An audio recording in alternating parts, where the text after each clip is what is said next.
योग हमारे जीवन का हिस्सा नहीं है, पार्ट ऑफ लाइफ नहीं है।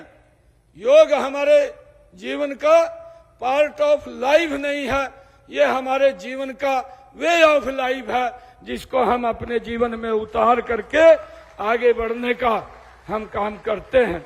मुझे ये आज खुशी है कि पिछले जब से 2014 से अंतर्राष्ट्रीय योग दिवस आदरणीय प्रधानमंत्री जी ने ये हमें मनाने का अवसर ये पूरे विश्व के अंदर दिया है, तो हमने हरियाणा के अंदर आदरणीय मनोहर लाल जी ने भी पीछे विभिन्न स्थानों के ऊपर आज जो लगभग हरियाणा प्रदेश के अंदर 1121 ऐसे स्थान थे, उनको चिन्हित किया और चिन्हित करके उनमें व्यायामशालाएं खोलने का काम ये हमारी सरकार ने किया है।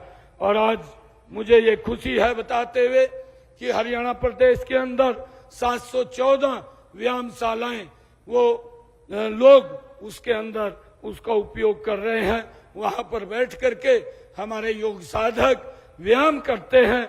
और मैं आज आप लोगों के बीच में इन व्यायामशालाओं को, क्योंकि हमारी सरकार का ये ध्येय है, हमारी सरकार ने ये निर्णय किया है कि हम योग को एक एक गांव के अंदर पहुंचाने का लगातार निरंतर काम जारी रखेंगे। और मैं आज इस अवसर के ऊपर 100 स्थानों को और चिन्हित करते हुए आने वाले 60 दिनों के अंदर हमारी सरकार 100 स्थानों पर और व्यायामशालाएं खोलने का काम इन 60 दिनों के अंदर करेगी। इन व्यायामशालाओं के अंदर हमारे योग साधक लगभग 877 ऐसे आयुष योग सहायकों की भी नियुक्ति हमने इन व्यायामशालाओं के अंदर की है, जो गांव के अंदर या वार्ड के अंदर जो हमारे योग सहायक हैं, वो लोगों को, आम जन को इस योग से जोड़ने का काम करते हैं। और वो इस योग के साथ जोड़ते जोड़ते सुबह वो 5 बजे 4 बजे उठ करके लगातार लोगों को ये योग के साथ जोड़ते हुए, और फिर उसके बाद वो जो हमारे आयुष डिस्पेंसरी है उसके अंदर भी जाकर के काम करते थे। वो लगातार सुबह से जब उठ करके चलते थे, वो शाम के लगभग 13-13 घंटे तक काम करते रहते थे।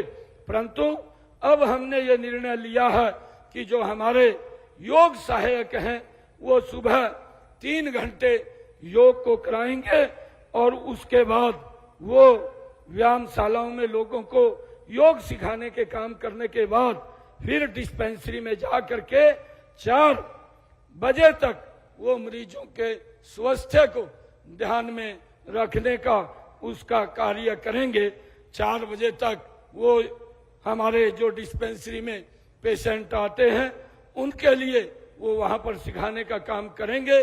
और हमने ये भी निर्णय किया है कि जो हमारे योग सहायक हैं उनको हम डाइटिशियन का प्रशिक्षण दे करके इसका उपयोग भी हमारी जो डिस्पेंसरीज हैं, जो हमारे पेशेंट हैं, उनको भी ये बताने का काम करेंगे, और जिससे कि स्वस्थ व्यक्ति रहे।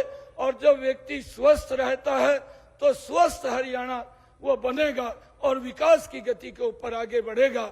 हमारी सरकार का ये ध्येय है कि हमने एक एक व्यक्ति को स्वस्थ रखना भी है और स्वस्थ करना भी है। ये हमारी सरकार का ध्येय है, और उसको लेकर के हम ये योगशालाओं को निरंतर आगे खोलते हुए लोगों को इसके साथ जोड़ने का काम कर रहे हैं। मैं आज इस शुभ अवसर के ऊपर, आज इस 10वें अंतर्राष्ट्रीय योग दिवस के ऊपर पूरे प्रदेशवासियों को आज बहुत बहुत शुभकामनाएं और बधाई देता हूं।